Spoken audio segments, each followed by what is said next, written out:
Greetings from Jagsonpal Pharmaceuticals Limited. I, Dr. Vipin Tyagi, welcome you to the webinar today on endometriosis and fertility.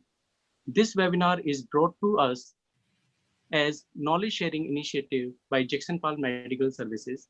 The webinar is organized by Association of Maharashtra Obstetrician and Gynaecological Societies, AMOGS, and Maharashtra chapter of Indian Society for Assisted Reproduction MSR. We feel privileged to welcome our entire distinguished faculty, Dr. Nandita Palshetkar, President, AMOGS, Dr. Sunita Tendulwadkar, MSR Chairperson. We would thank you, AMOGS and MSR Society, for this webinar.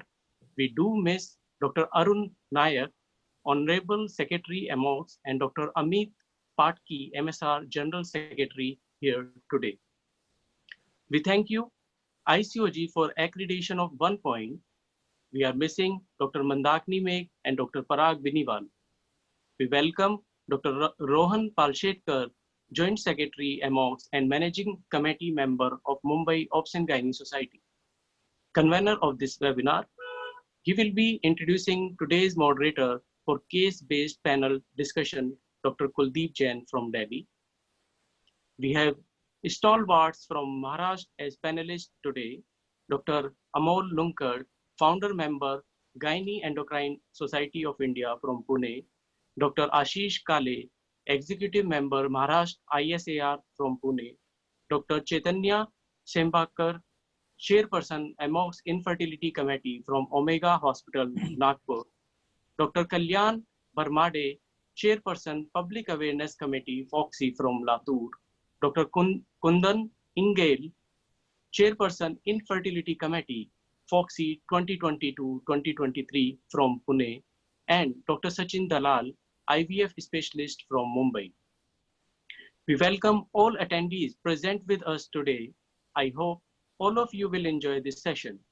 It may kindly be noted that this session is streaming on Facebook Live and recording will remain on Jagsonpal's YouTube channel for reference and knowledge sharing.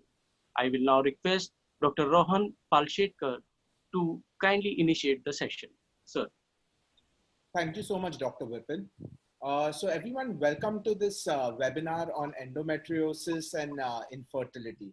Before I start, I'd like to invite our MSR chairperson, Dr. Sunita Tendulwadkar, who's taken her time out. She actually has an emergency LSCS right now. So she's taken her time out to be with us to address the entire gathering. Dr. Sunita Tendulwadkar is obviously the MSR chairperson, but she's also a very dynamic IAG president as well. She's the director of the Solo Clinic, Center of Excellence in Fertility and Endoscopy, and she's the founder and medical advisor of Solo Stem Cell Clinic as well. There's so many achievements she has, it's impossible to cover them. Sunita Auntie, I'm going to hand it over to you to just address the gathering really quickly. Rohan, thank you so much for this opportunity. I was going to tell you, stop that. It's an academic session and I congratulate you. At the end of a day, even with the beginning, you have 100 participants already. That shows the talent, that shows the interest among all our group, how much they are interested in learning. I want to say only one thing about you, Rohan. You are the most enthusiastic, my MSR member. The amount of social programs and academic programs you are doing non-stop for this organization is amazing. And I thank you. And I look at you one day to be a chairperson of MSR. I don't want to take much time and I just thank you for having MSR with this intelligent group. The moderator Kuldeep Jain, I wish you all the best and I'm sure you have such a wonderful panelist that every one of us are going to have a great academic feast today. Thank you so much, Sunita Auntie. Thank you for coming really quickly because I know you have to run for an emergency LSCS, so thank you so much for being with us. I'd like to introduce now Dr. Nandita Palshetkar. She's the current president of AMOGS. She's a past president of FOXY. She's been the director at 9 Bloom IVF Centers. She's a professor at OBGY. And as you can see on the slides, there's a lot to cover with her CV. So Mom, I'm going to hand it over to you. Okay. Thanks, Rohan. First of all, I think I would like to congratulate everybody. It's great. I think, Kuldeep, thank you for doing this for us, for AMOGS and MSR to come together and do this program. And, you know, endometriosis is something that I am really keen about. I am interested in, and I love the subject because I think we can do so much and there are always such new things coming up. So I'm really, really happy. And, you know, I've known Kuldeep for, I think, 30 years, and we worked together on different forums.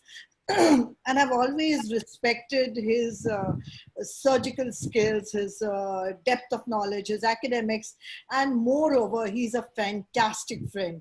So I'm really happy that he's here today and working with AMOGS and MSR. And MSR, what can I say? Sunita is... I mean, we are like twins, actually. We are spiritually joined, I should say.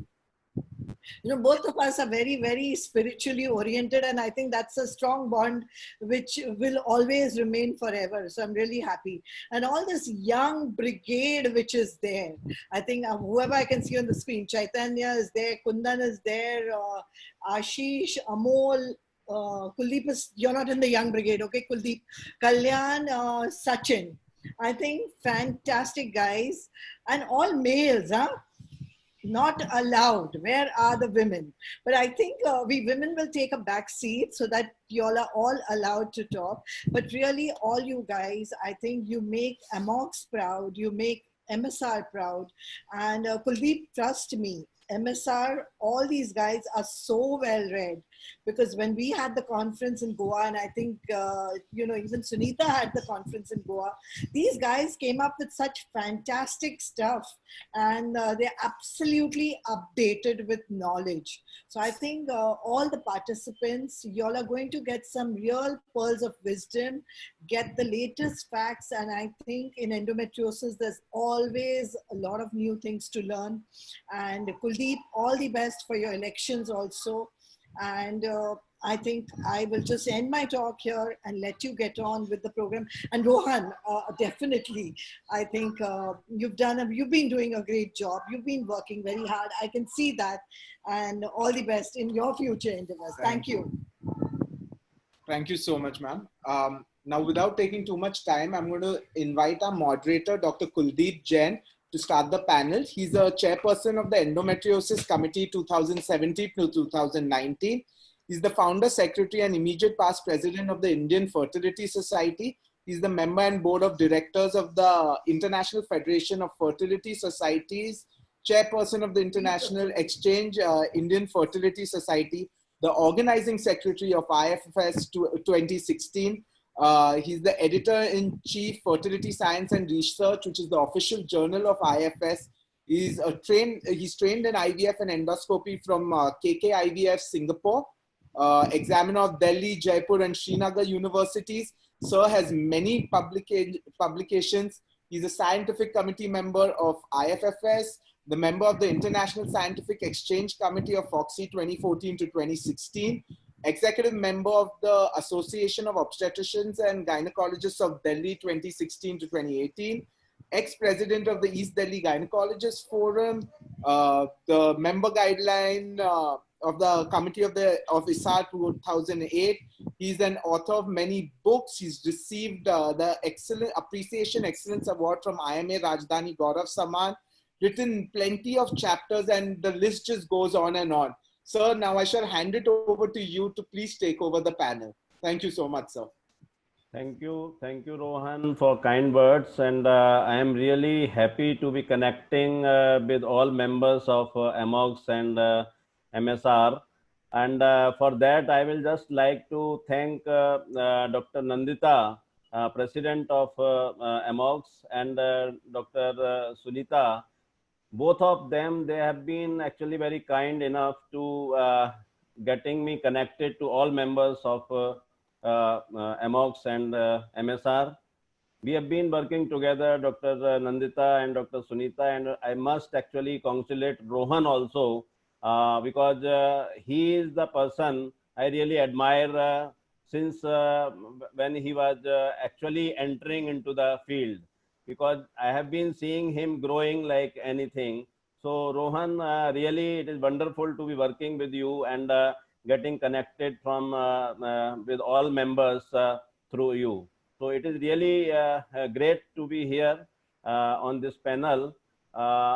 As Dr. Sunita has already said about Rohan, he is really a budding star. So I really congratulate you on all your achievements. Thank you, Nandita and Sunita. Thank you for all support. As you all know that the Foxy elections are coming in September, and I take this opportunity to take your support and blessings from AMOGS members as well as from MSR members. I have been working with Foxy for last 35 years in various capacities.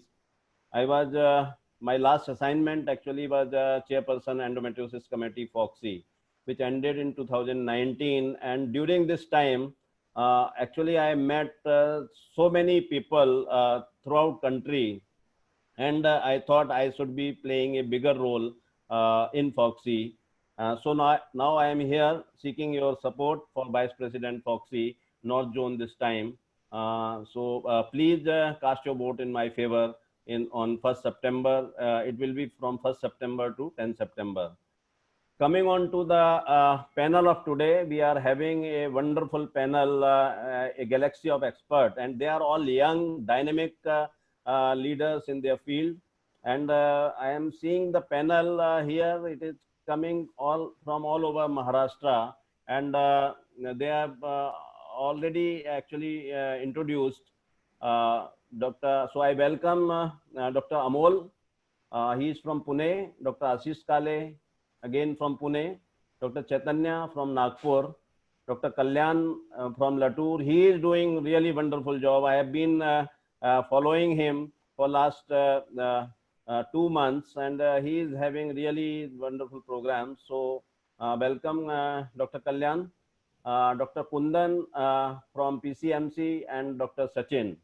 So I welcome you all, and I think they are going to solve so many queries which everyone is having as far as the endometriosis and fertility goes.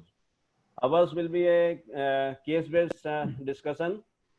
So it will be really interesting, and I request all delegates also to put their queries in the chat box, so we will be able to take and solve them, answer them through our panelists. As you all know that endometriosis is a disease of controversy and complexity. It is chronic and multifactorial, progressive and recurrent, not malignant but behaves like one, and difficult to diagnose and treat. So it is actually starts whenever you are seeing a patient. It starts dilemma, with dilemma only, clinical dilemma. There are more queries rather than solutions. So my first question comes to Dr. Kundan. I will be asking question to a particular panelist, but all can answer. And if you are having something to say, just raise your finger. I will be able to entertain you. So this is Mrs. Lee, 28-year-old female, married for last 4 years. She has undergone IUI treatment 4 times. Last IUI was 3 months back. She presented with pain during luteal phase of her menstrual cycle, and her ultrasound shows single cyst of 4 centimeter with a few internal echoes in left ovary. What could be the probable diagnosis, and how will you go ahead with the diagnosis? Kundan? I will like to put up differential diagnosis rather than one single diagnosis. Yes. So either it can be a endometriotic cyst or it can be a hemorrhagic cyst. or sometimes in a little rare scenario, we can see this picture as a dermoid cyst also. So it looks like a ovarian cyst, and these are the 3 probables. And to coming to diagnosis, the best way to So diagnose how you are going to confirm whether it is a endometriosis or a hemorrhagic cyst or dermoid, as you told? Transvaginal sonography is the best way and the best modality to diagnose this. The picture which we see on the transvaginal scan will help you to differentiate this and come to a final conclusion. Okay, anybody? Yeah, Dr. Amol, you like to add something? We will also like to see her history, whether she is having any history of dysmenorrhea or dyspareunia, and her examination, her per speculum, per vaginal findings on per vaginal examination, whether there is any nodularity in her pouch of Douglas or the uterus, how are the uterosacrals felt, any adnexal cyst which is felt. And of course, a transvaginal sonography will be very much helpful to differentiate. Chaitanya, you want to add something? Yeah, Kuldeep sir, I think the ground glass appearance is the classical feature of chocolate cyst. So if you get that, then it confirms the diagnosis of chocolate cyst. Okay, but many a times they are the similarity in the appearance. So anybody will like to add any other thing here?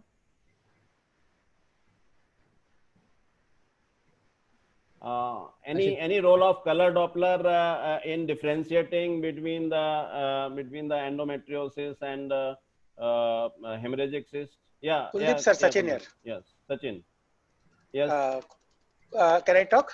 Yeah, please. Okay, sir, what I would like to just add here is to do a sonography immediately post-menses and not pre-menses, because a picture of a cyst pre-menses, you will find so many times that post-menses, a hemorrhagic cyst or a corpus luteal cyst has just disappeared.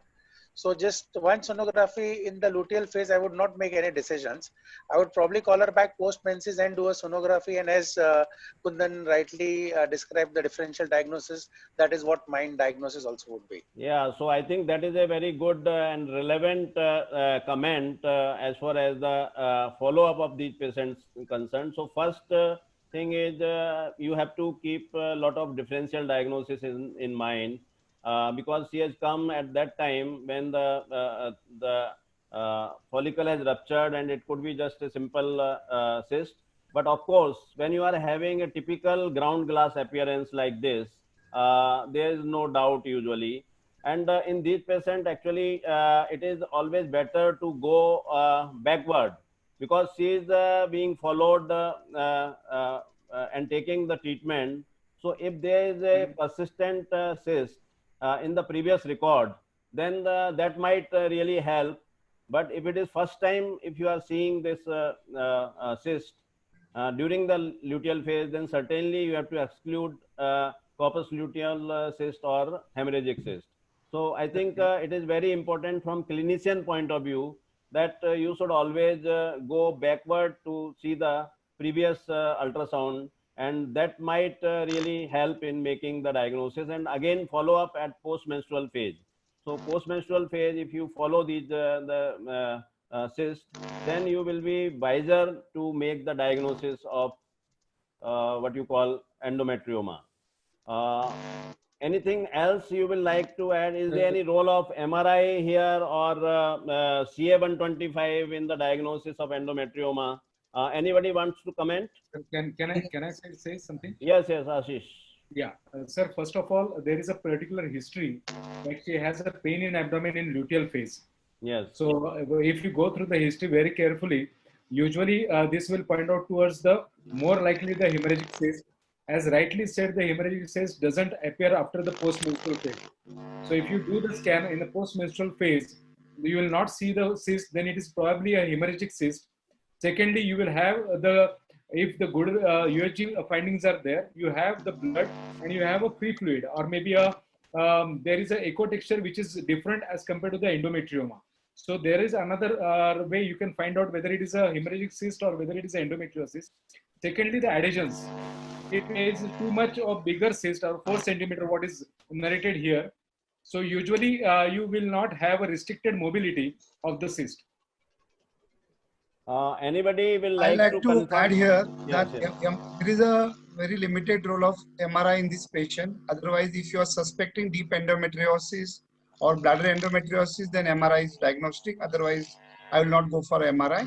As you were asking about the CA125, it is more of a prognostic value post-operatively and doing it prior, and reports which are more than 35 are slightly diagnostic of endometriosis, but they are going to help you post-operatively as a prognostic factor and not for diagnostic factor. I would like to add one point here. Yeah, As Sachin. the CA125 is concerned, as Kullan has rightly said, there is almost all the guidelines, they say that there is no role of CA125, but Foxy guidelines, they say it has got a value in the treatment follow-up and not in the diagnosis, but in the follow-up. And one case study says that there was a very high level of CA125 of 6,114 units in a case of ruptured endometrioma. So this is something which I would like to add to this point, that very high CA125 may be seen not only in malignancies, but in ruptured endometriomas as well. Yeah, so I think all panelists, they do agree that MRI routinely should, because that is what actually I wanted to get from all of you. What are the scenario where you will be having a MRI in endometriosis? That is number one. Second thing, the role of CA125 in diagnosis. So I think it is very clear that as far as the diagnosis is concerned, CA125 doesn't have any role. That message should go to everyone. Unnecessarily, people are getting CA125 for the endometriosis patient, because it doesn't help actually in deciding the treatment as well as in the management. And Only thing they are, yeah. Chaitanya, you want to add something? Yes, sir. And one more point is endometriosis may be present even with normal CA125 levels. Yes. So, basically the message which I will like to go to the audience through all of you, that CA125 is not because at present we are not having a definitive marker.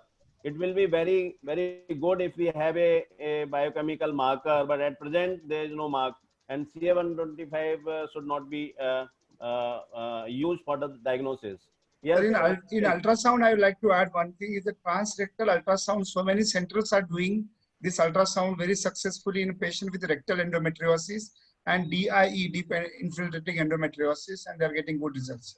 And I think, yeah, that is again a thing which I will like to, because it is a underused modality. Transrectal ultrasound is a underused modality.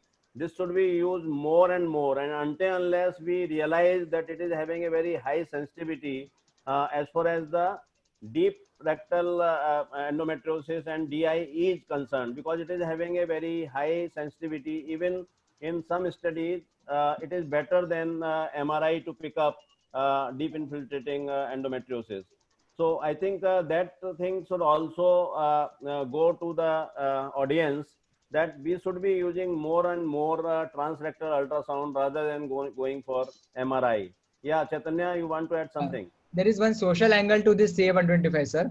Yeah. Whenever the patient comes to you with a chocolate cyst or a cyst, yes. and you advise CA125, CA people think that means cancer, and then they get anxious. Especially young adult, where the patient is coming with pain and she is unmarried, and so I think that is very valid point again in counseling, because once you write CA125 and it goes to surgeon, many times the after ultrasound the patient goes to surgeon and they will chop up the ovary.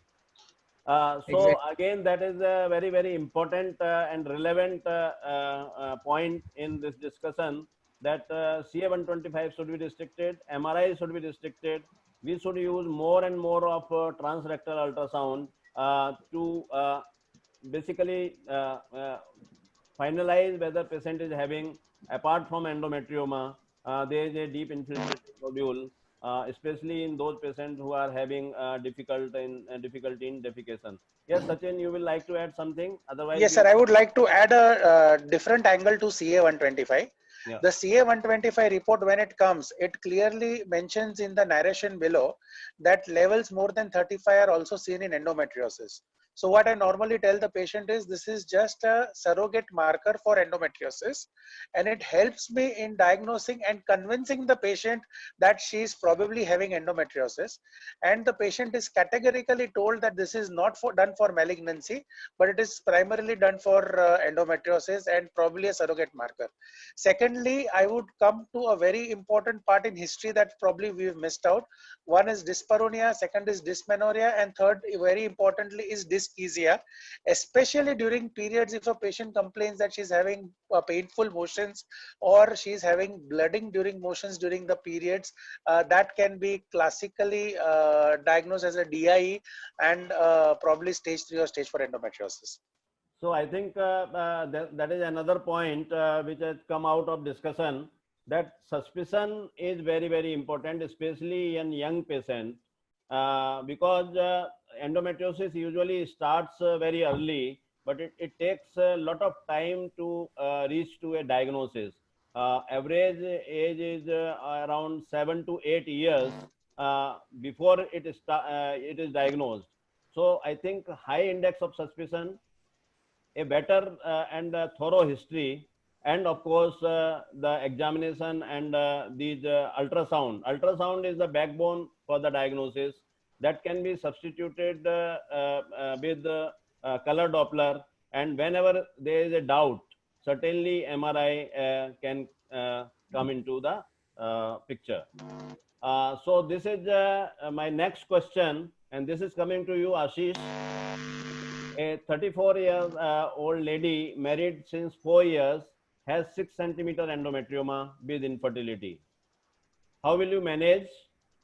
There are 4 options: medical management, IUI, laparoscopy, or IVF. Sir, in this case, I really wanted to know much more information regarding the 4 years of infertility. She has having a 6 centimeter of endometrioma. What is her AMH now? That I wanted to know. Okay, then I wanted to know about AMH is one thing. AMH is one thing which you will like to know. How it is going to help you in management? Can you yes. tell me, Dr. Ashish?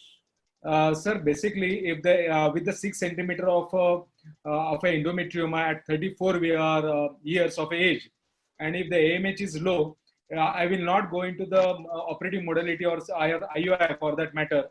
It will be very effective for us to go for IVF rather than waiting for more years to make her for conception. So it is always better to know the AMH at an earlier stage. And secondly, what is the semen parameters also, because only this is the endometrioma of 6 centimeters, and thinking that if the semen parameters is very bad, so only to make much more attention to the endometrioma. As a case of infertility, we have to look forward for these two scenarios. Okay, so AMH is 2.8, semen parameters are normal. Then it is better that if she is a symptomatic or not. If 6 centimeter endometrioma and she is symptomatic, then it is better to go for any operative intervention. If she is infertility, she is infertility. She has come to you for infertility. Yeah, but with the infertility, whether there is a pain factor to it, if it is a 6 centimeter without any pain, so I will better to go with the IUI in that matter.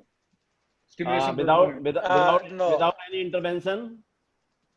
Without any intervention. That's why I asked whether she is a symptomatic or whether she is not symptomatic. She is not having that the pain too much. She has come to you for infertility. 4 years of married life. Will you go for IUI directly, or you will like to have some intervention and then advise about her tubal status? Sir, I like to add here that any patient who is 4-year infertile, already 34 years of age, I like to do hysterolaparoscopy for her with removal of this endometrioma with as much as possible. Yes, sir. Yeah, I can't see you here. Okay, yeah, go on, please. So anytime such patient with 4-year infertility with 6 centimeter endometrioma, I like to do hysteroscopy, chrome perturbation test with removal of this endometrioma. Prior doing the AMH level, that will be helpful for me to know what is the status of her ovarian reserve. And I like to remove this with aqua dissection with minimal damage to the end follicles of the ovary. Very good, Dr. Kalyan. I also agree with you. She is having 4 years of infertility. Whenever you see endometrioma, it is again put directly into grade 3 endometriosis. Okay. So if the AMH is the deciding factor, AFC is the deciding factor, then certainly that has to be taken into account. And even if the AMH is good, it is required to counsel the patient before you put a scope inside. So I think these are the concerns. Any other concern when you are deciding for laparoscopy here? Sir, another concern about the laparoscopy, when you are doing the laparoscopy with such a huge endometrioma, there is always adhesions. So the tubo-ovarian angle is going to get hampered. So it is better that one should be taken into account of the laparoscopy prior. Yeah, so you have come out with the answer that IUI may not be helpful directly here because she is already having such a huge endometrioma, and 99% time you will be having tubo-ovarian relationship on both sides altered. So IUI is no. Anyone for medical? Anyone for medical management here? No, I don't think so. There is no role of medical management. Okay, okay. So all my panelists, they are of view that there is no medical management in this case, no IUI in this management, in the management. So two things are out. Now we are discussing whether to go for laparoscopy or for IVF. If it is 2.8 AMH, normal semen parameter, certainly laparoscopy is the answer to this patient. Of course, if you are having a endometrioma,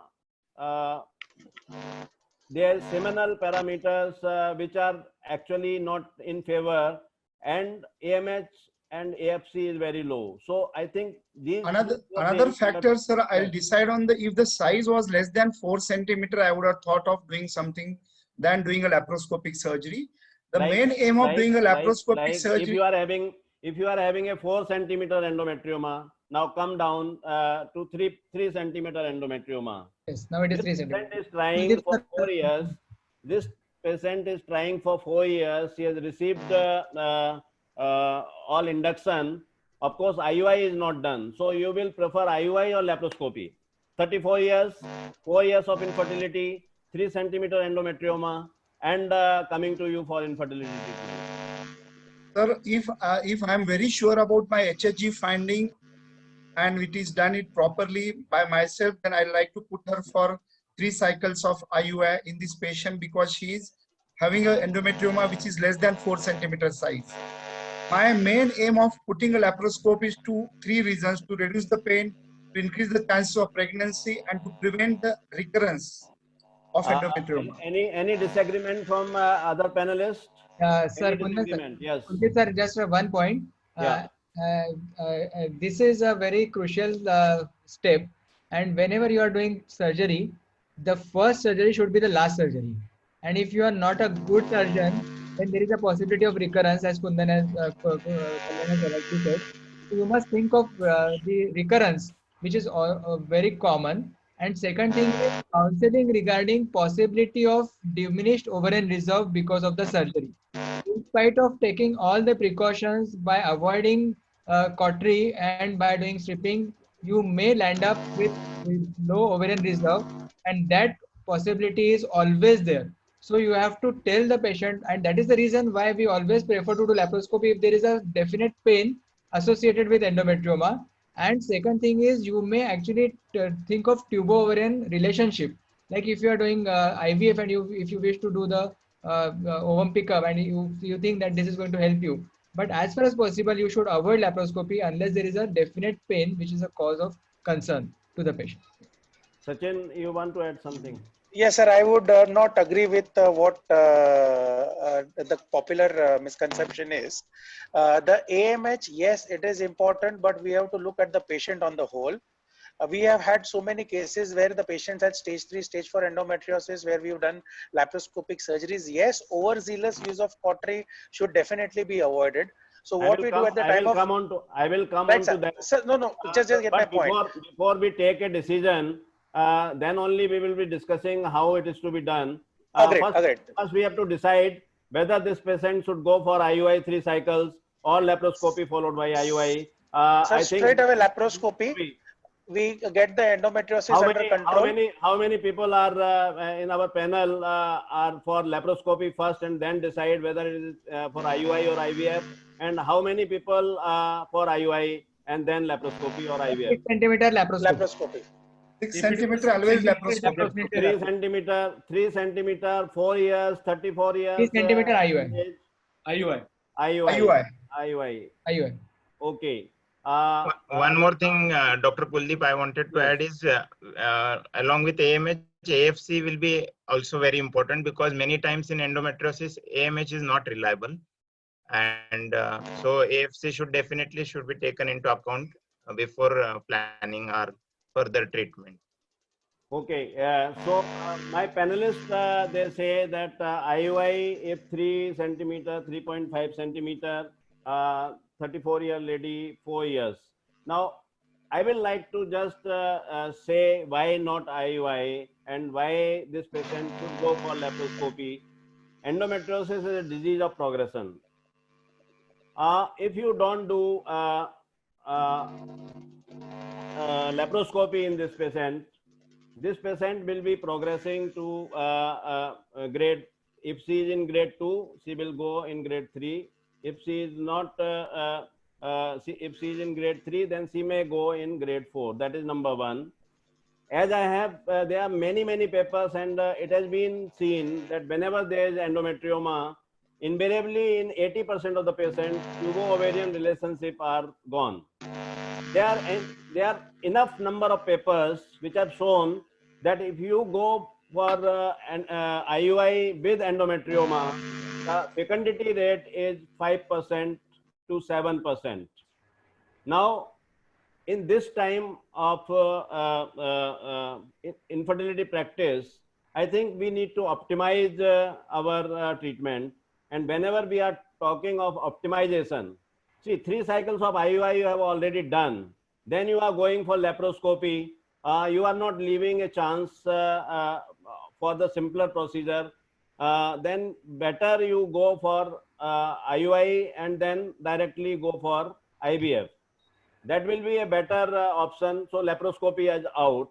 But in this patient, because the AMH is 2.8, you can optimize the result by your laparoscopy.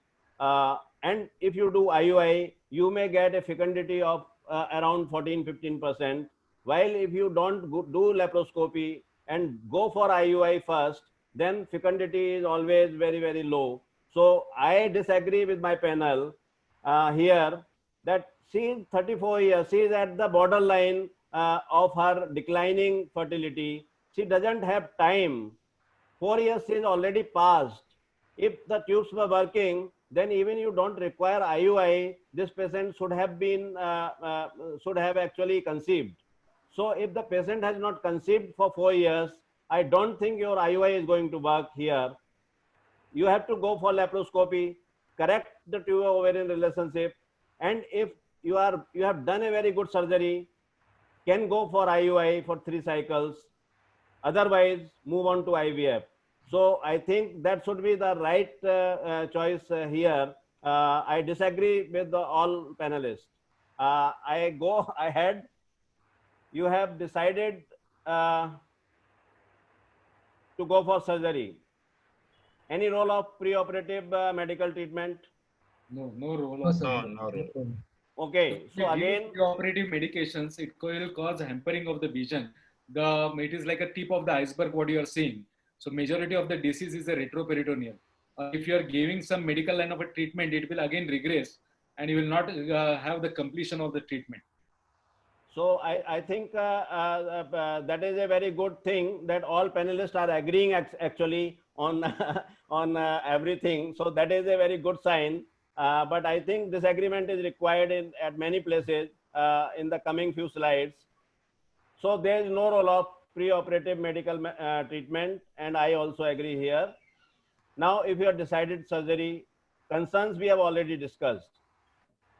Concern is ovarian reserve, because there are enough studies. Whatever you do, whatever good surgery you are doing, there is 30-40% increase in the what you call the loss of ovarian reserve when you are doing endometrioma surgery. When you are doing simple cystectomy, it is 30% less. Again, there is a very beautiful paper. So whatever you do, whatever you say, however you are good surgeon, you have not used the cautery, but you are going to compromise the reserve. So that is a very big concern for all infertility consultants. So whenever you are putting a scope, you have to think 100 times whether this surgery is going to help this patient or not. Second concern is recurrence. That should always be in mind whenever you're deciding surgery. So try to reduce the recurrence. And one of my panelists has already said that first surgery is the best surgery, and that should be kept in mind in endometriosis especially. So you have entered, you have decided that you are going to do cystectomy here. What will you prefer? You will open, irrigate and leave, fulgurate or leave, or you will do the cystectomy? Anyone can take, anyone can start. This is a very good question for all audience, and they will really like to hear your views. It is always advisable to do excision with stripping of the capsule, minimal use of cautery while you are doing this dissection. It's always better to do aqua dissection with some. Sachin, you are muted. Oh, I'm. Yeah, sorry, sir. Yeah. I Yeah. think Kalyan was telling, so I just muted myself. Okay. Yeah, Kalyan. Yeah. So it is always better to do excision with stripping of the capsule. Is always minimize use of the bipolar or any of the cautery. Do aqua dissection with normal saline plus vasopressin, and you can beautifully excise this chocolate cyst and try to avoid trauma to the ovarian surface. Great. Anyone else will like to add something? Kalyan has given very beautifully. Sir, can I add? Yes. Yeah, sir. Before surgery, what I normally do is I sit with the patients and give them the option of either the cyst removal or to just do the drainage and give a good wash and come out. What I have seen over a period of time is if we don't do a cyst removal, the chances of recurrence are very high, almost 70 to 80%. That again, along with just a drainage also, there is definitely some fall in the AMH that is noted in the patients. When we do a cyst removal, the fall in AMH is more profound, but the chances of recurrence are much lesser. And the fall in AMH is there for a couple of months. At the end of 4 to 6 months, the AMH normally comes back to what the normal level was. So that is one thing that I discuss with all the patients pre-operatively, and then the intra-op plan of action goes accordingly. Sachin, then what is the use of discussing them that you are going to do? What do you prefer? That is what I was asking. Kalyan, see the reason why you discuss. I think everybody should comment here. I will like comment of everyone from all my panelists. Sachin. What you will be doing, whether you agree with Dr. Sachin. Yeah. I don't agree with Sachin. Sachin, what do you prefer? Because see, you have to counsel the patients for their betterment also. So what do you prefer? My personal preference is always the removal of the cyst wall. Right. But if there is a patient who is a Google patient, I think you have to, Sachin, Dr. Sachin, yes, I think I will keep this discussion very short. If the patient is coming with Google, I think you have to, this is our duty to make him leave Google and listen to you. So I think because in Delhi, almost 100%, 102% patients, they are coming with Google knowledge. Okay. Absolutely. So my half an hour goes to tell them that please leave Google aside and try to understand what is good for you. Okay. Sir, easier said than done. I think no, you have to convince. I think that is our duty, and until unless we are not able to convince what is good for the patient and what should be done, they can decide whatever they want. But we should give option. it is having a very good outcome. No, Sachin, because I am saying if he says that I want a incision and drainage only, then what you are going to do?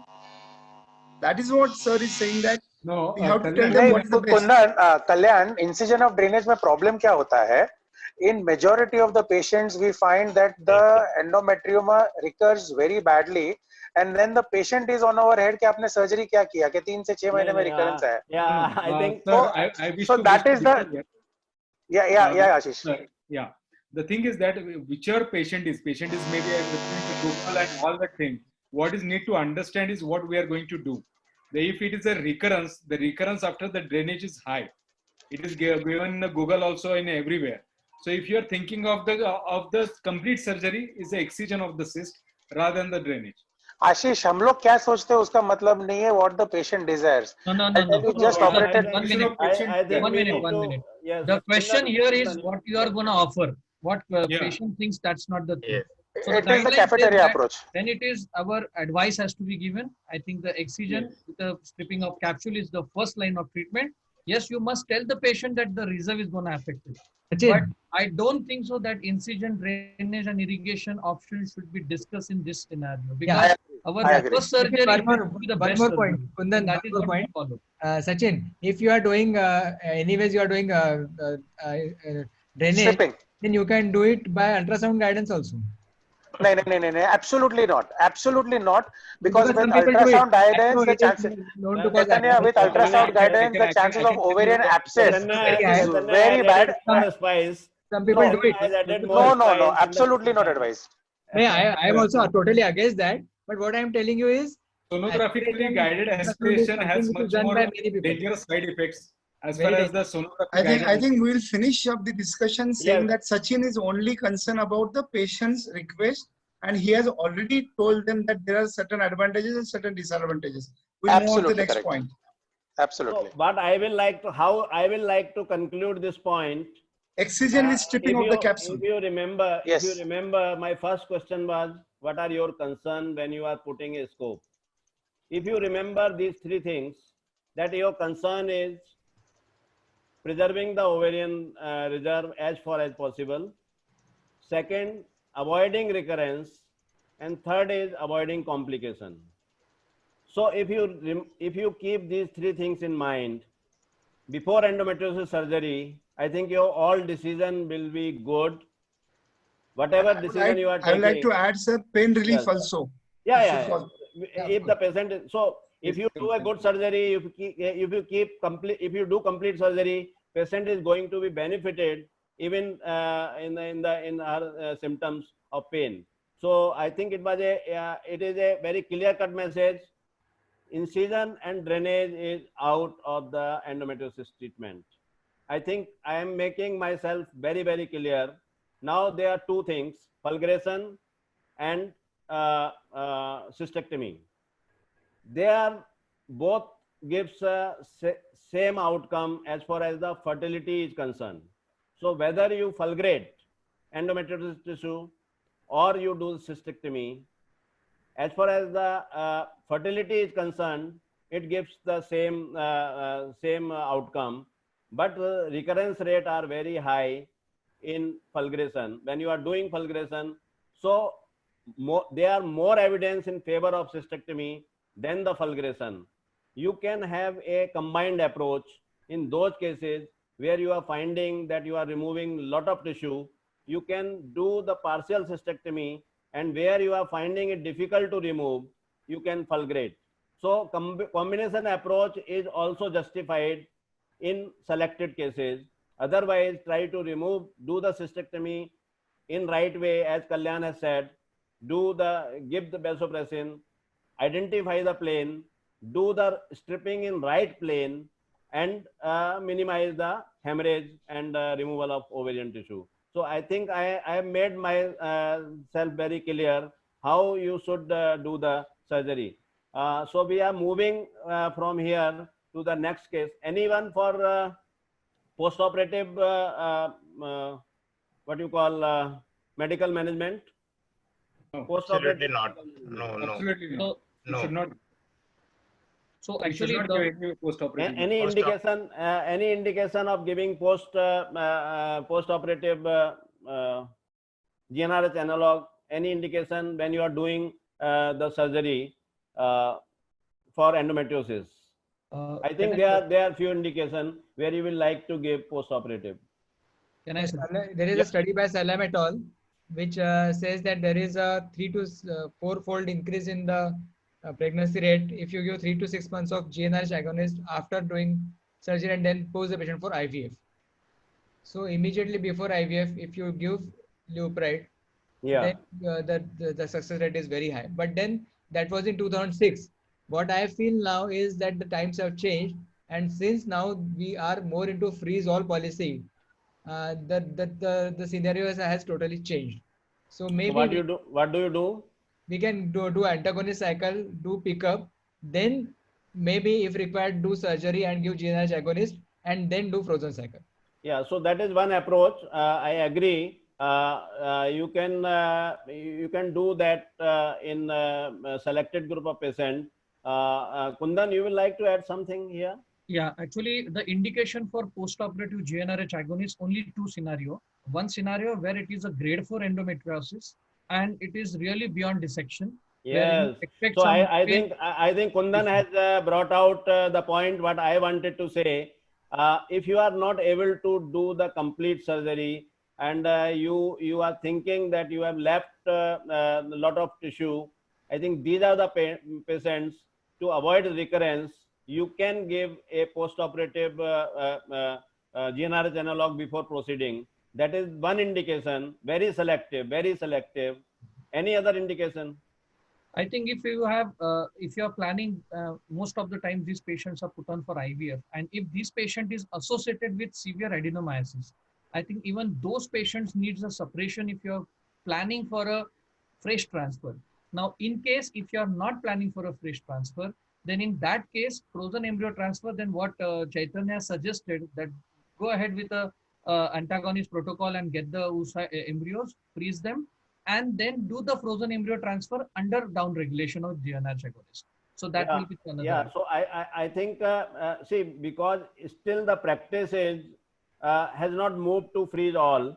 There are a lot of restrictions when we talk of freeze all. It is very easy to say that I will be practicing freeze all policy. But when you come to the practical implication, there are a lot of practical implications. So you should be actually variable in your approach.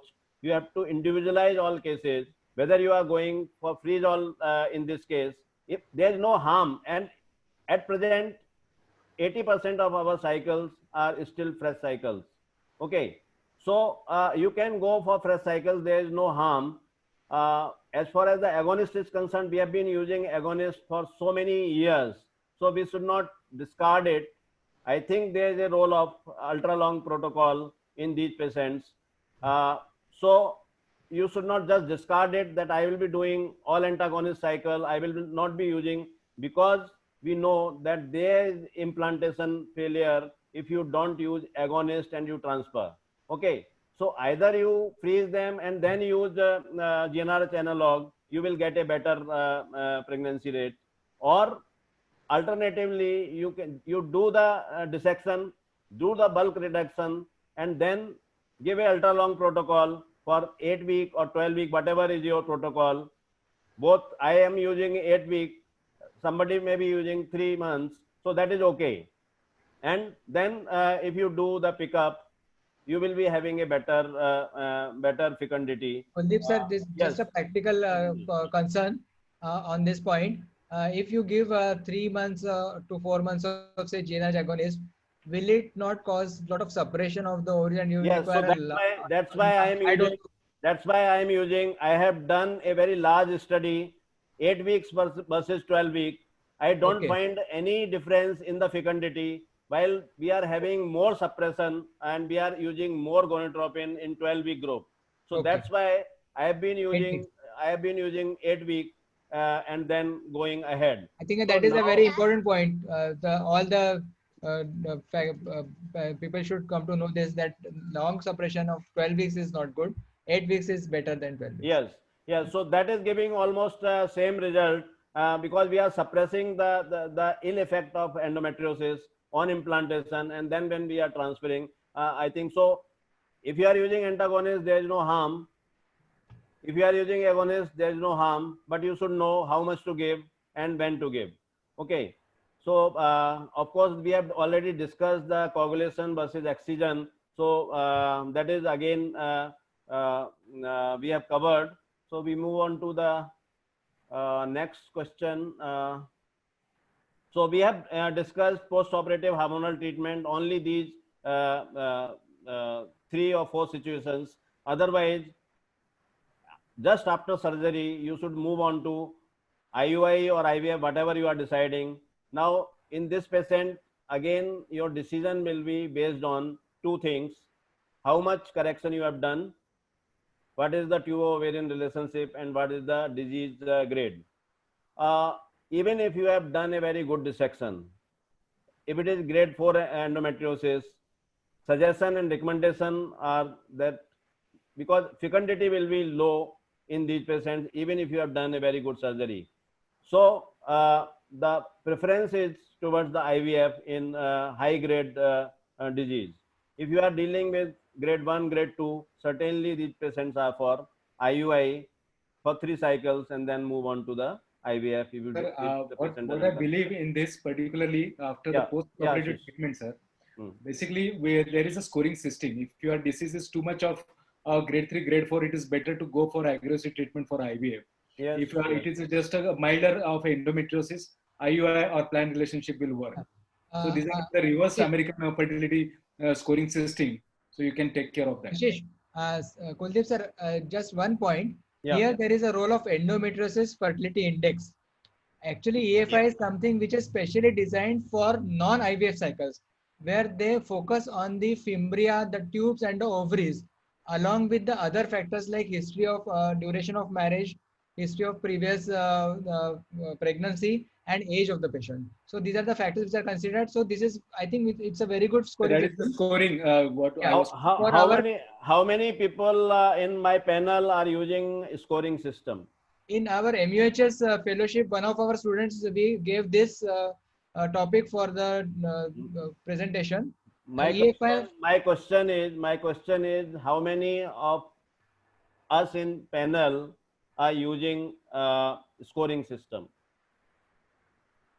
The endometriosis fertility index is a good scoring system, but it is too cumbersome for our routine general practice. That is the problem.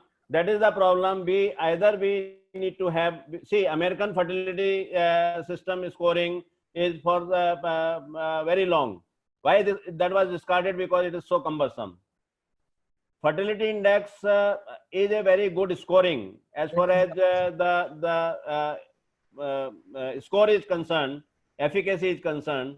But the problem is, it is really a little more cumbersome. Whenever you are doing surgery, you are focusing here. And I think scoring, if you can do, very nice.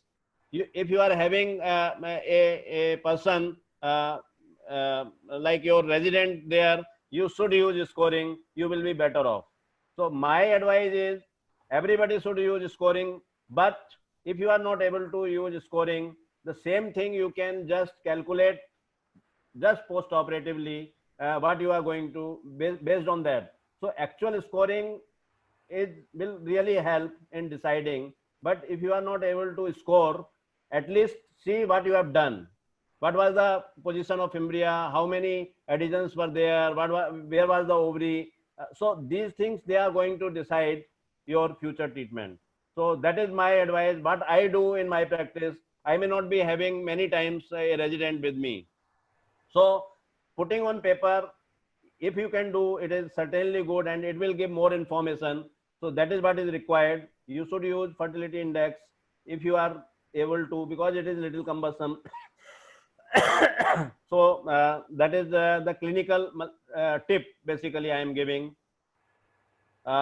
Academically, yes. For research purpose, yes, it is very important to quantify your disease, and scoring system will quantify your disease and will help in counseling. Okay. So this is the patient. This is coming to Dr. Kalyan. Kalyan, are you there? Yes, sir. Yeah. So 18-year-old girl, severe dysmenorrhea, ultrasound shows 4.5 centimeter endometrioma in right ovary and 3.5 centimeter endometrioma on left hand side. How will you manage? Usually, these are the young girls who have endometriosis with dysmenorrhea. These are the patients who are managed medically. Either I like to use OC pills for a longer time, 3 to 6 months, which is going to be good for her. But telling her that it is endometriosis is a disease of which is of progression, and she can have further complications for her reproductive career in the future is what counseling is required. Yeah. So my all panelists want to add something. Amol. So we have to also see, because it is bilateral endometriosis, whether there is any hydronephrosis, any features suggestive of back pressure on the kidney, because in such cases, then maybe we will have to think about surgery. Second thing is associated, of course, medical management would be a preferred option in such patients. Because because we have to counsel them regarding the recurrence in future, and also if we do a So you cystectomy, are in favor of surgery or medical? You are in medical favor of management. surgery or medical? Chaitanya? Yeah, sir, she is 18-year-old. So I would avoid GnRH agonist in this patient because the bone development is not yet complete or maybe just So finished. what will you give? What will you give? At young age, I would avoid GnRH agonist. Dynogest is a good option. So you will be using Dynogest, not OCP? Yeah, that is what OC pills and Dynogest. Okay, so Dynogest or OCP. Kundan? I think this scenario particularly goes for only Dynogest, because long term here, even if we give OC pills, now there was a study where it has been mentioned that long term complications or consequences associated with oral contraceptive pills is always a concern. And here the more safer drug will be Dynogest, because we have an advantage that we will completely create a amenorrhea with continuous administration of Dynogest. And also it has been shown that with Dynogest we have almost 40% resolution of disease at the end of 6 months. So, and we can give it for almost 2 years, where we can really achieve that this significant amount of decrease in these all kinds of cysts with endometrium. We have studies of 5 years now, 5 years study. Yes, I agree with you. So almost we can see a disappearance of the cyst at the end of 2 years if we continuously administered. So that by the time she's ready for her life reproduction, maybe at the age of 23, 24, 25, after marriage, we can actually reduce the disease burden significantly. Yeah. And one more advantage about Dynogest would be definitely the non-androgenic activity, because OC pills, if given for a long time, will have other side effects on lipid dysfunction, and mineral corticoid activity is not there with Dynogest. So if you are using OCP, what OCP you will like to give, so you don't have these type of symptoms? Dynogest containing OC pills like 3 days can be used. 3 days 30. 3 days 30. I will not touch that point, because otherwise it will eat whole panel into that discussion. See, OCP, the benefit of OCP is it is very cost effective. I think that should come first in the mind. When we are choosing containing OC pills, I think.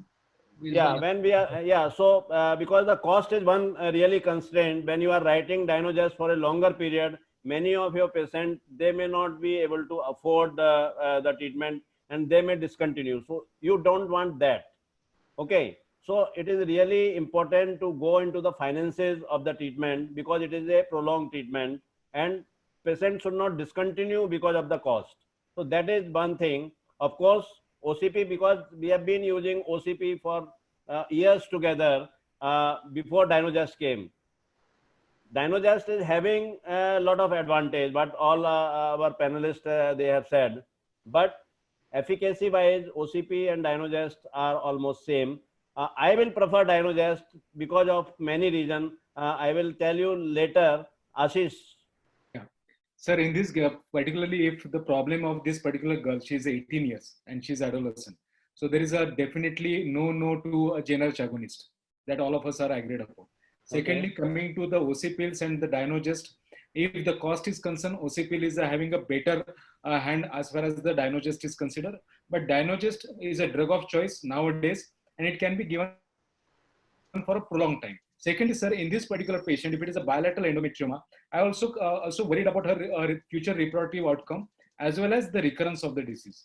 Even if we are going for any type of a medical line of a treatment, so there is something that you need to talk to the patient that there is a fertility cryopreservation techniques are available. So you can definitely talk and at least give them education about the cryopreservation or fertility preservation. So can I put point one? Sachin, you have not added anything. Yes, sir.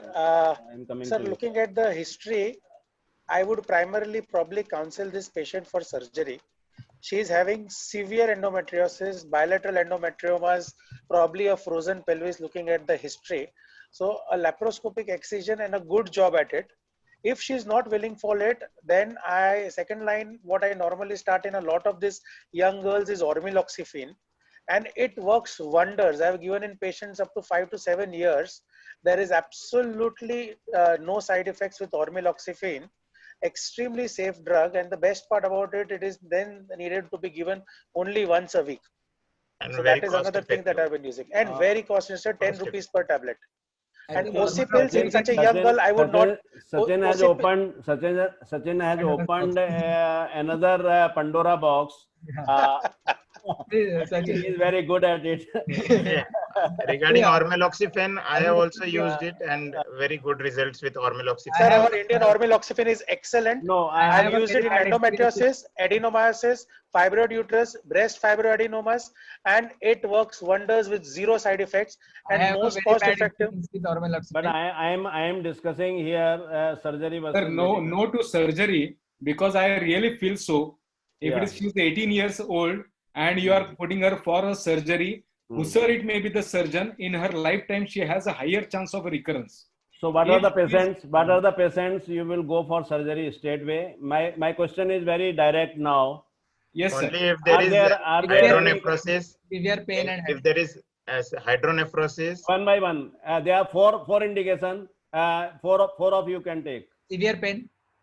Yes. If it is a symptomatic patient, bilateral hydronephrosis, then definitely there is a role of surgery. Otherwise, severe pain is not an absolute indication. Let me tell you.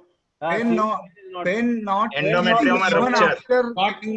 Pain not responding to the medical treatment. That is one indication. Yes. That is one indication. So endometrioma rupture. Endometrioma rupture. Second, third. Hydronephrosis in both the kidneys. Or yes, so pressure symptoms which are endangering the kidneys, and fourth, bladder. Last one. And lastly, if rarely there is a torsion. Torsion, no. Quite rare.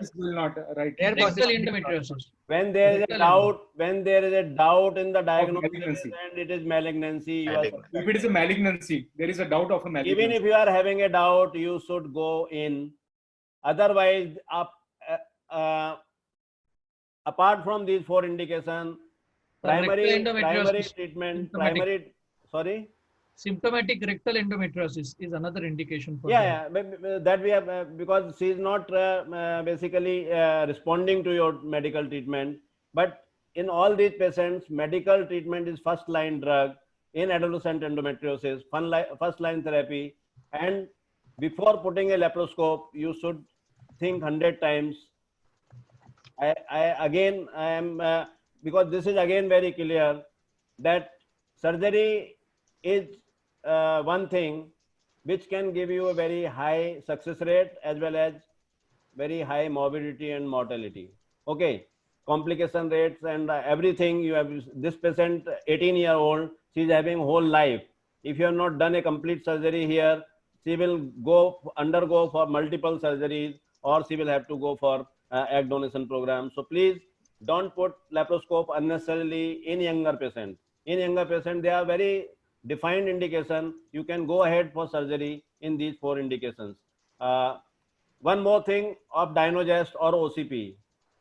whether it should be given cyclically or continuously. Then it is continuously. Anyone cyclical? No, sir. Always continuously. Then only it is very effective. So again, it is very important that whenever you are starting medication in these patients, it should be given continuously at least for 6 months. If you are having a breakthrough bleeding, because that is one side effect of medical therapy, that patient may have a breakthrough bleeding. Don't worry, leave the medication, let her bleed, and then continue.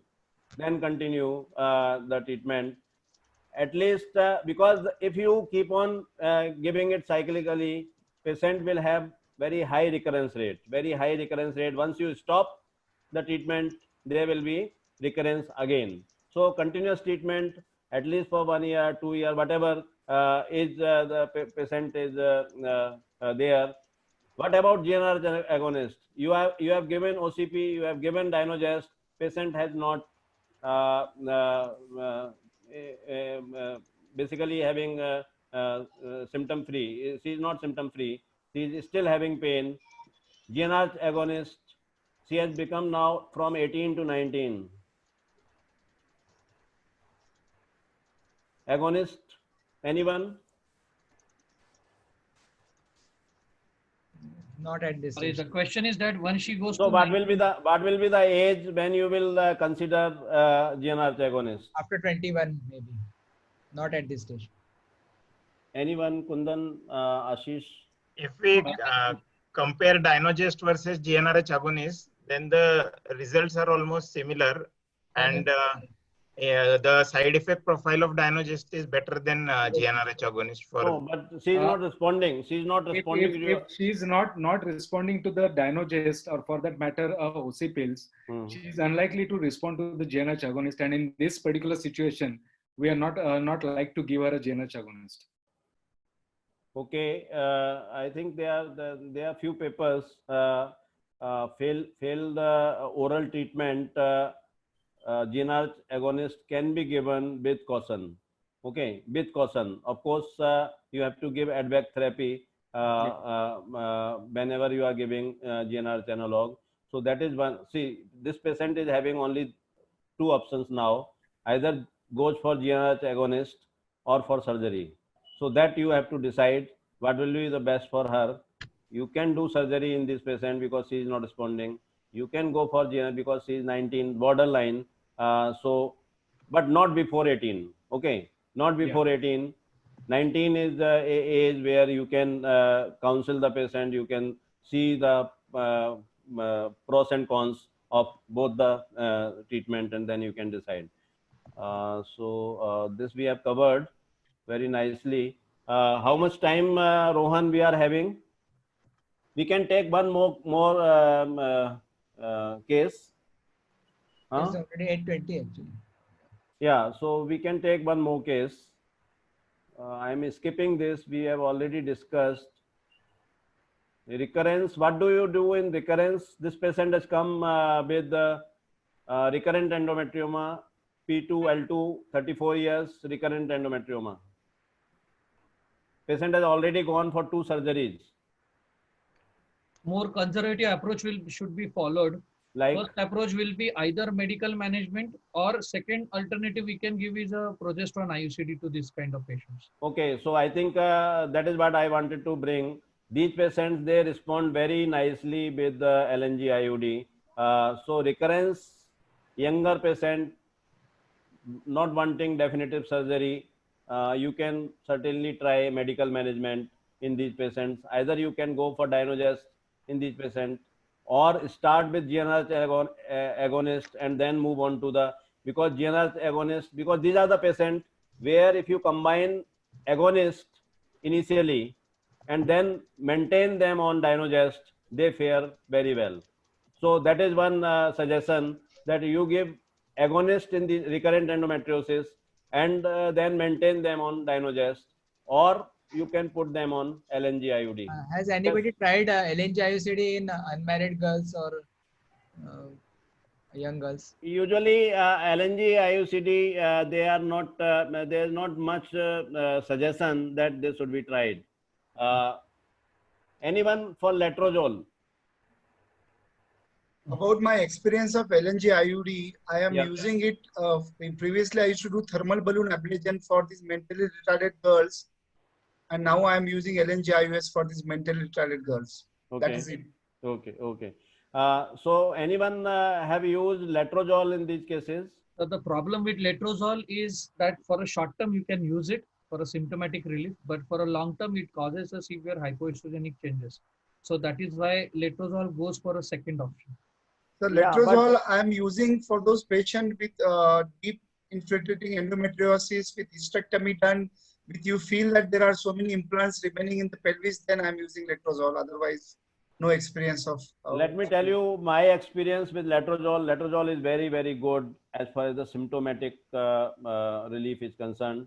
Whenever OCP Dynogest is failing, you can try letrozole. Only problem is prolonged use is not recommended.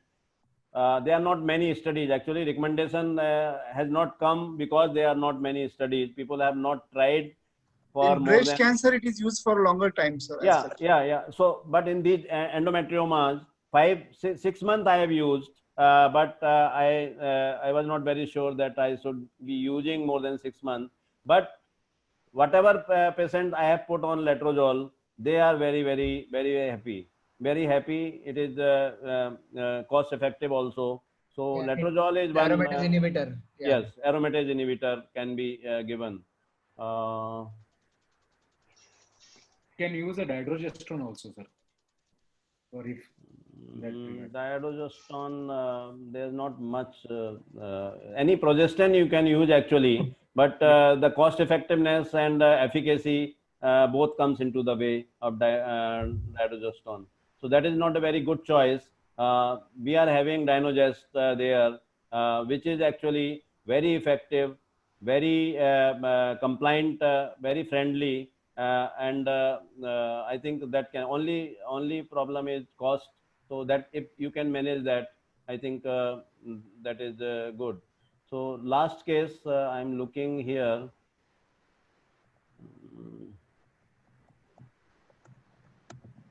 Okay, this one, 27-year-old girl with adenomyoma, 14-week size, uterus, severe dysmenorrhea and infertility. How will you proceed? Anyone can take. Yes, Chaitanya. Yeah, actually, as far as the laparoscopic surgery is concerned, it is not very easy to do resection of adenomyoma. So only the experts, in fact, should do adenomyoma. What will you do? I consider it can be done open also.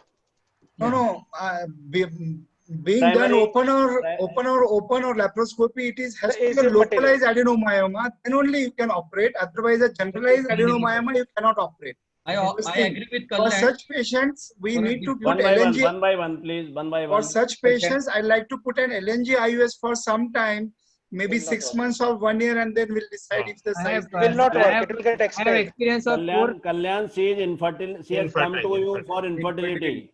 Kuldeep sir, size is 14 weeks, sir. Size is 14 weeks. Yeah, so sir, I'll just share my experience. Yeah. I have 4 such patients where the patient had severe pain, and what I did, I put LNG IUS along with GnRH agonist, because LNG IUS takes 3 months time for its action to start many times. So what I did is I started with LNG, put LNG and started with GnRH agonist at the same time. 3 months of GnRH agonists were given. By that time, LNG IUS started working, and the patient was completely relieved of pain. So I have tried this in 3 to 4 patients, and it has given excellent results. Patient want pregnancy. Sir, I like to add at 14 weeks of uterine size, she's just 27 years of age. I have 6 months or 1 year time to reduce the size of the uterus, reduce the symptoms, and then only. So she wants a baby, but that doesn't mean that I'm going to give her within 2 months, because she's 14 week size. That is why LNG IUS has some role. That is so my LNG is one thing. How many people in the panel will agree with Kalyan? Sir, first of all, I like to know whether it is a localized or generalized adenomyosis. If it is focal adenomyosis, it is definitely, there is a role of laparoscopy adenomyomectomy at 14 weeks. First line, if it is generalized, then definitely LNG IUCDs will be. Ashish, first line surgery you will recommend in this patient? No, sir. As a first line, localized adenomyoma. It is localized adenomyoma. Are you going to go in for resection and then start the treatment? Yes, I'd like to.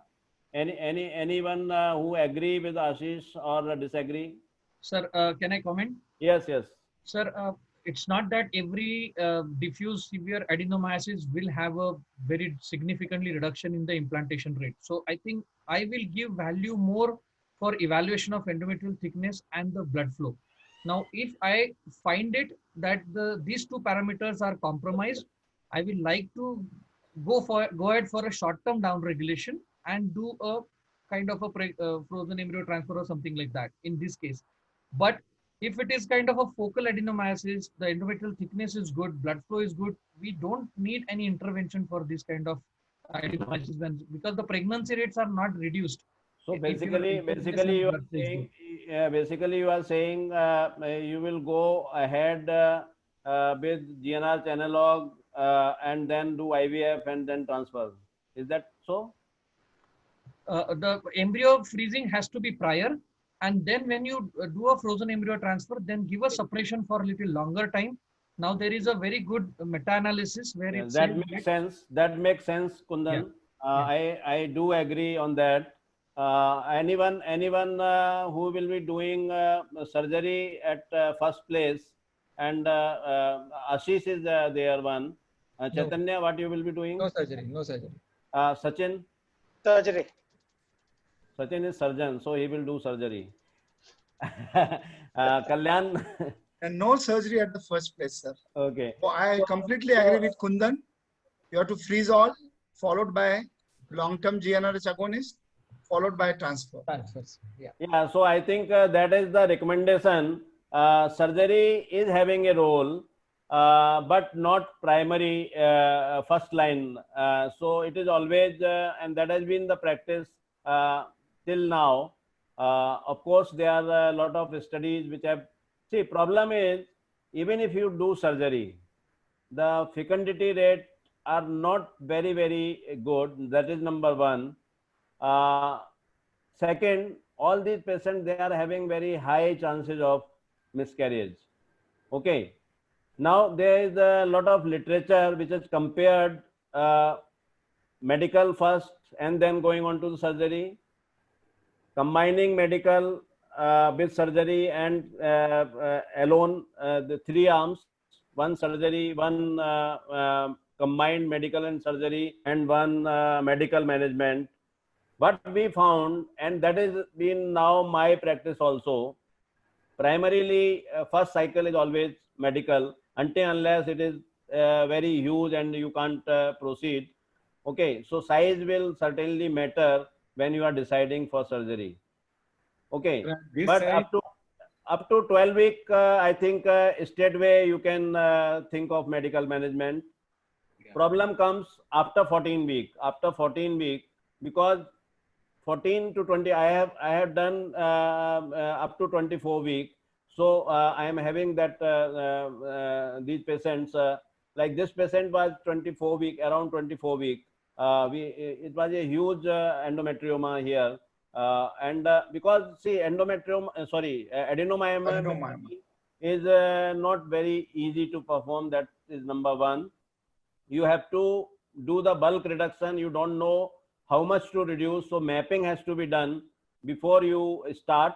You should be knowing how much will be, otherwise you will be opening the cavity. So at least 1 centimeter should be left from the endometrium whenever you are doing the adenomyomectomy. And of course, the results are improved, but usually patient end up into the, I am having a series of 30 adenomyomectomy or debulking. Results improved when you compare to medical therapy alone. But miscarriage rate were again up to 40% of these patients, they do end up in miscarriage. So that is the black point in the management of adenomyosis. But many patients will take home babies after combination of GnRH analog, adenomyomectomy, and frozen embryo transfer. So what is recommended ideal in these patients? You take out eggs, do the frozen transfer, first cycle medical. If it fails, you can offer surgical combined with medical, because you are having frozen embryo, so you can use them for multiple cycles. So that is the ideal management in these patients. To sum up, I will require one comment from all panelists about the adenomyomectomy. Whenever you are doing adenomyomectomy or debulking, what are the problems? What do you prefer? What is the approach? Like anyone can give one point. Wedge resection is important step. Wedge resection first. Okay. Secondly, with the barbs, which your life is quite easy nowadays than we used to use Vicryl previously. Okay, again suturing, when it comes to suturing, if you compare the myomectomy suturing, post-myomectomy suturing and post-adenomyomectomy suturing, there is a lot of difference when you are suturing the adenom, because there is a lot of hyperplasia, a lot of fibrosis when you are suturing. So there is a lot of problem in suturing also. So you have to be very good when you are doing a adenomyomectomy or debulking. Myoma you can do, myomectomy is easier to do, but when you are doing adenomyomectomy, I think expertise comes into play. Ashish. Yes, sir. First, when you are talking about the adenomyoma, you need to do a mapping. Yes. You need to know how much you wanted to resect. Whether like a endometrium, you need to know whether you are how much close you wanted to go. Secondly, there is a technique like a wedge resection as well as a double bracing. So if the defect is too much, so you can do it in a double bracing manner of a suturing. And if it is just a wedge resection, you can suture in one layer. Kundan? Think surgery as a probably a second option than the first option. Yes, agree. When it comes to Chaitanya. Chaitanya. Adenomyosis surgery is always tricky, and it is not that easy. Sometimes you end up doing nothing. You remove a small piece of adenomyoma, and then you feel that you have done nothing for this patient, and it is of no use at all. So, though we have also tried adenomyomectomies in many patients, but I always feel that it's frustrating surgery if you compare it with myomectomy, which definitely gives you a very good feeling. Adenomyomectomy is not that good surgery. Kalyan. So again, wedge. I told about the wedge resection and suturing part, sir. Yes. It is not to be done always. Okay. You have to decide which patient to be taken. I will like to do if it is only localized adenomyoma. Otherwise, I will not go for surgeries. Amol, Dr. Amol. Yes, so absolutely. In localized adenomyosis, surgery can be done, especially if it is distorting the cavity. And as Dr. Ashish rightly said, that during surgery, we have to be very much sure, because the anatomy is many times distorted. The cavity should not be opened, or we should be very much clear about the endometrial cavity. We can also use a transvaginal sonography guidance during the surgery while we are resecting the adenomyoma.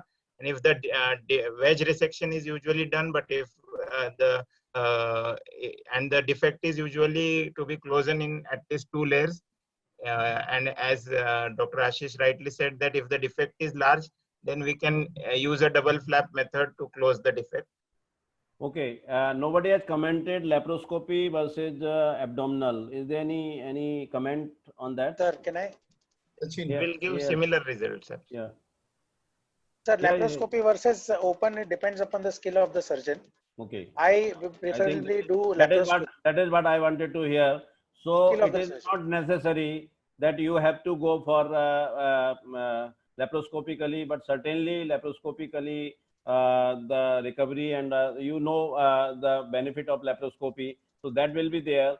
But if you are not very comfortable, you can go for open. There is no problem there. So that should not be deciding factor whether you have to. So you have to be comfort. See, problem is you have to give your best whether you are doing open or laparoscopically. Kuldeep sir, yes. just a point. Yeah. At open surgery, what we normally would advise is after the surgery is done, suturing is done, to give a thorough wash the way we give after laparoscopy.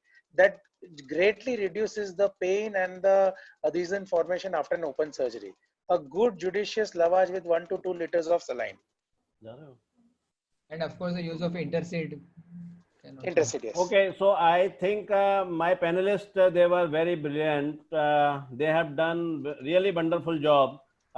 They deserve a very good round of applause. We may not be able to hear, but certainly we can show that it was really a wonderful panel. We have almost done 1 hour, 30 minutes discussion. So question, there are 2-3 questions. Are you ready to take? Yes, yes, definitely. I think we have already discussed all these. Everything is discussed. Yeah, so we have discussed. So I am again thankful to everyone, all panelists, and Rohan, I can't see you, so can you come on? Rohan has gone for a C-section. Okay, he's just put in the group. Okay, but I think his effort was really wonderful, and I thank all the audience, and I hope that we have given few very important messages through this panel discussion, and they will be really useful to everyone. I will like to thank Dr. Nandita, AMOGS President, Dr. Sunita Tanvulkar, Dr. Amit Patki, Dr. Arun, and the whole team of Rohan, who have really done a wonderful job. I will like to thank Dr. Deepika from Jagsonpal and her team. They are very, very supportive in all our academic. When I was endometriosis chairperson for last 3 years, they really supported all academic events without any condition. So thank you, Dr. Deepika. And we have done actually a very wonderful survey of adolescent endometriosis. That is a very, very decent or very unique piece of paper, which is actually first time we surveyed 2,500 plus adolescent girls, went to the school room, and so we were able to find out the prevalence of adolescent endometriosis, how it is taken, how dysmenorrhea is taken into our society. And we found that adolescent endometriosis is more common in South.